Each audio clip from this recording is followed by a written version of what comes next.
Maharashtra NDA में बवाल मचा हुआ है। नामांकन के अंतिम दिन कौन कहां से चुनाव लड़ेगा इसकी तस्वीर साफ हो गई है, लेकिन इसके साथ ही पार्टी के नेताओं की नाराजगी भी खुलकर सामने आ गई है। बोरीवली सीट पर बीजेपी के वरिष्ठ नेता गोपाल शेट्टी ने तो निर्दलीय चुनाव लड़ने तक का ऐलान कर दिया। पार्टी ने इस सीट से बीजेपी की मुंबई इकाई के महासचिव संजय उपाध्याय को मैदान में उतारा है, लेकिन गोपाल शेट्टी को यहां से प्रबल दावेदार के रूप में देखा जा रहा है।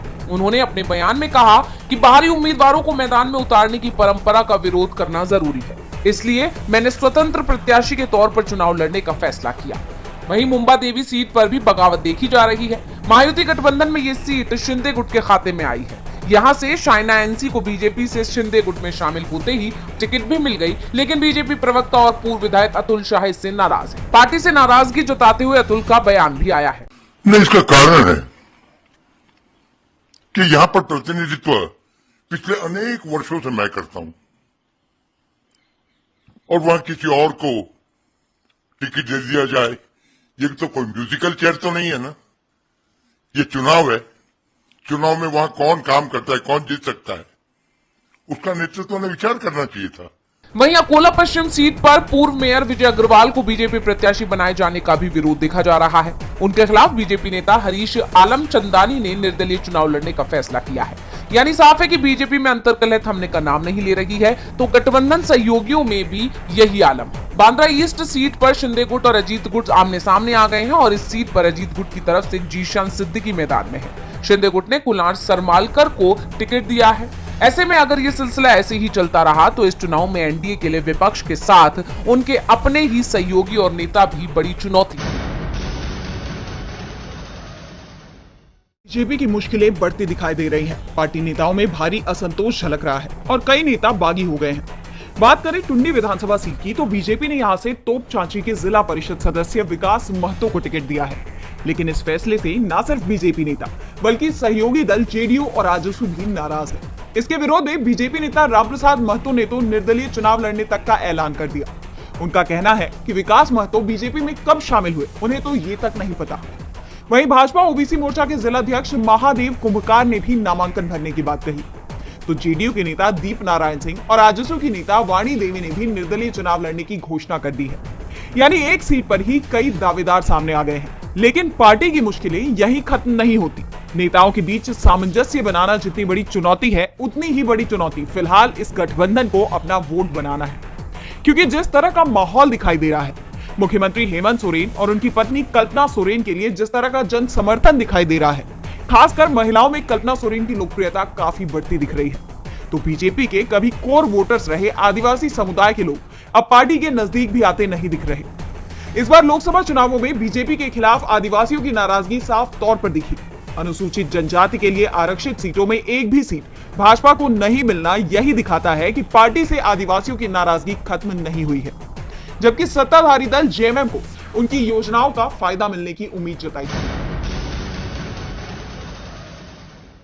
ने सेबी चीफ माधवीपुरी बुच को लेकर मोर्चा खोल दिया है। बीते कुछ दिनों से पार्टी रोज ही सेबी चीफ को लेकर नए खुलासे कर रही है। इसी को लेकर कांग्रेस प्रवक्ता पवन खेड़ा ने एक प्रेस कॉन्फ्रेंस की। खेड़ा ने आरोप लगाया कि सेबी चीफ खुद को बचाने के लिए सरकार को ब्लैकमेल कर रही है। कांग्रेस में एक सेबी के होल टाइम मेंबर अनंत नारायण का भी जिक्र किया गया। कांग्रेस ने सवाल किए, माधवी बुच ने अपनी दूसरी प्रॉपर्टी ऐसी कंपनी को क्यों दी जिसका सेबी से रिश्ता है? माधवी बुच ने ऐसी कंपनी में शेयर क्यों रखे जिनके इन्वेस्टर के नाम पैराडाइज पेपर्स में आए थे? अनंत नारायण ने अपनी प्रॉपर्टी एक ऐसे स्टॉक ब्रोकर को क्यों दी जो सेबी की जांच दायरे में आता है? अनंत नारायण ने ऐसी कंपनी में शेयर क्यों रखे जो सेबी के दायरे में आते हैं? इसी के साथ पार्टी अध्यक्ष मल्लिकार्जुन खड़गे ने भी पीएम मोदी को मेंशन कर इस पूरे मामले की जेपीसी जांच की मांग की है। खड़गे ने लिखा, नरेंद्र मोदी जी, आप अपने द्वारा नियुक्त अध्यक्ष के अधीन सेबी में पैदा हुई सड़ांध को छिपा नहीं सकते। आपने वर्षों की मेहनत से बनाई गई भारत के बाजार नियामक सेबी की पवित्रता को नष्ट किया है, जिससे करोड़ों छोटे और मध्यम निवेशकों की मेहनत से कमाई गई बचत खतरे में पड़ गई है। इस सिंडिकेट के हर पहलू की जांच के लिए गहन जेपीसी की आवश्यकता है। वहीं अडानी की मोनोपोली मामले में नेता प्रतिपक्ष राहुल गांधी ने भी केंद्र को घेरते हुए एक्स पर एक पोस्ट किया। राहुल ने लिखा, मोनोपोली बचाओ सिंडिकेट, हवाई अड्डों में एकाधिकार, बंदरगाहों पर मोनोपोली, सीमेंट में मोनोपोली, सत्ता में मोनोपोली, रक्षा में भी मोनोपोली। अडानी जो भी सेक्टर में है, सिंडिकेट उसे मोनोपोली में रखता है। देखा जाए तो कांग्रेस ने एक तरह से सभी चीफ, अडानी और केंद्र सरकार को घेर लिया है। अब इस मामले में आगे और क्या नए खुलासे होते हैं, ये कांग्रेस महासचिव प्रियंका गांधी ने वायनाड दौरे के दूसरे दिन भी अपनी सभाओं में बीजेपी पर जमकर निशाना साधा। तो वहीं इसके बाद वायनाड लैंडस्लाइड में बेघर हुए लोगों में एक परिवार से मुलाकात भी की। बता दें कि इन बेघर हुए परिवारों को कांग्रेस ने नए घर बनवा कर दिए हैं।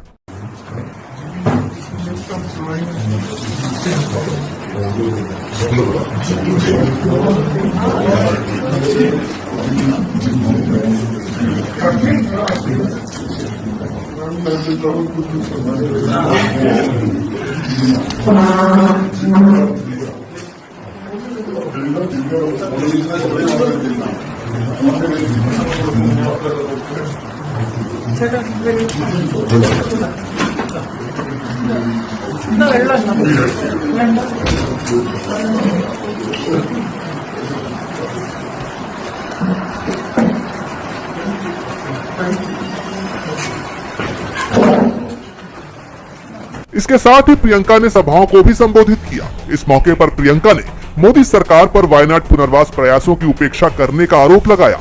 उन्होंने कहा कि लैंडस्लाइड से प्रभावित क्षेत्रों के पुनर्वास के लिए सरकार धनराशि मुहैया न करवाकर उसकी अनदेखी कर रही है। प्रियंका ने आगे कहा कि केंद्र की नरेंद्र मोदी सरकार का रुख लोगों और देश का सम्मान नहीं करने के उनके भाव को दर्शाता है और ये बात उसके पिछले 10 वर्षों के शासन के दौरान बनाई गई नीतियों से भी साफ झलकता है। मोदी सरकार की नीतियां हमेशा प्रधानमंत्री के 5-6 कारोबारी मित्रों का समर्थन करने के लिए बनाई जाती है और जनता को इसका लाभ नहीं मिलता है। अक्टूबर को वक्फ बिल में संशोधन पर जेपीसी की एक और बैठक बुलाई गई। इसमें जेपीसी अध्यक्ष जगदम्बिका पाल ने दिल्ली वक्फ बोर्ड और अल्पसंख्यक मामलों के मंत्रालय के मंत्रियों को समन किया था। इस बैठक के दौरान विपक्षी सांसदों ने दिल्ली सरकार के प्रतिनिधियों के प्रेजेंटेशन की मांग दोहराई और आखिरकार अध्यक्ष को उनकी मांग माननी पड़ी। जगदम्बिका पाल ने दिल्ली सरकार के प्रतिनिधि को जेपीसी के सामने प्रेजेंटेशन देने की इजाजत दे दी, लेकिन विवाद तब भी नहीं रुका। बैठक में जब वक्फ बोर्ड एडमिनिस्ट्रेटर अश्विनी कुमार ने अपनी बात रखी तो विपक्षी सांसद उनका विरोध करने लगे। उन्होंने दिल्ली वक्फ बोर्ड की टीम के जेपीसी बैठक में शामिल होने को गैर कानूनी बताया। बैठक के दौरान जेपीसी चेयरमैन ने दिल्ली के पूर्व सीएम अरविंद केजरीवाल की चिट्ठी का भी जिक्र किया, जिस पर विपक्ष ने आपत्ति जताई कि अध्यक्ष उनकी चिट्ठी को सार्वजनिक कैसे कर सकते हैं। इस पर अध्यक्ष ने सफाई देते हुए कहा कि मेरे पास पहुंचने से पहले ही ये लेटर सार्वजनिक हो गया था।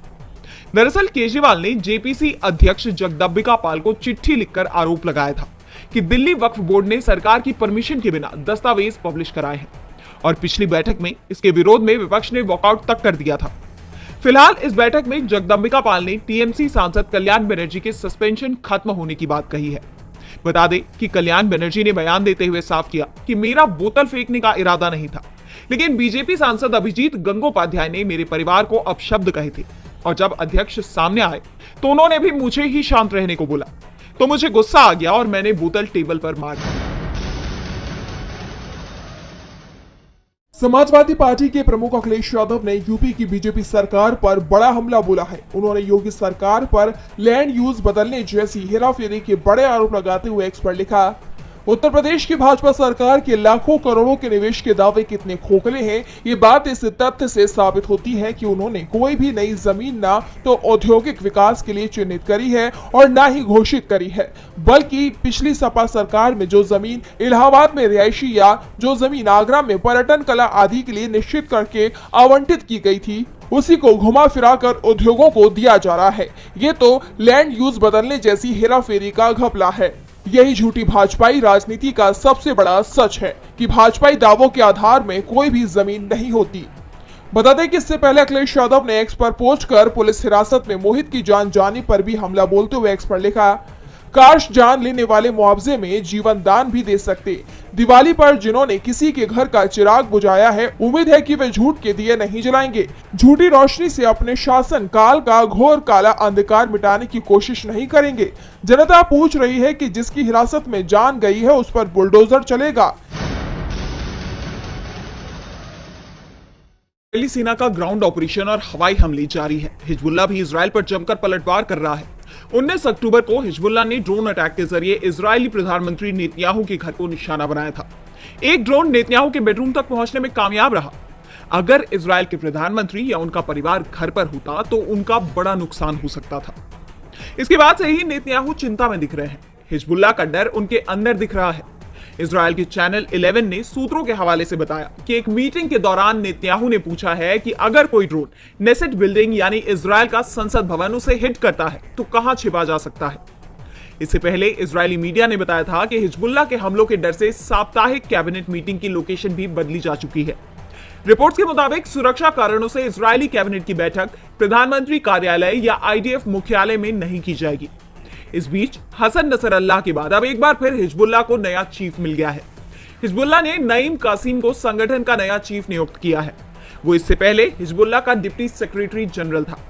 हिजबुल्लाह ने लिखित बयान जारी कर बताया कि उनकी शूरा काउंसिल ने सहमति से 71 साल के कासिम का चुनाव किया। नईम को 1991 में हिजबुल्लाह का डिप्टी चीफ नियुक्त किया गया था। हिजबुल्लाह ने जारी बयान में कहा कि कासिम को संगठन के सिद्धांतों और उद्देश्यों का पालन करने की उनकी ललक को लेकर चुना गया है। नईम को आमतौर पर हिजबुल्लाह में नंबर 2 नेता के तौर पर जाना जाता है।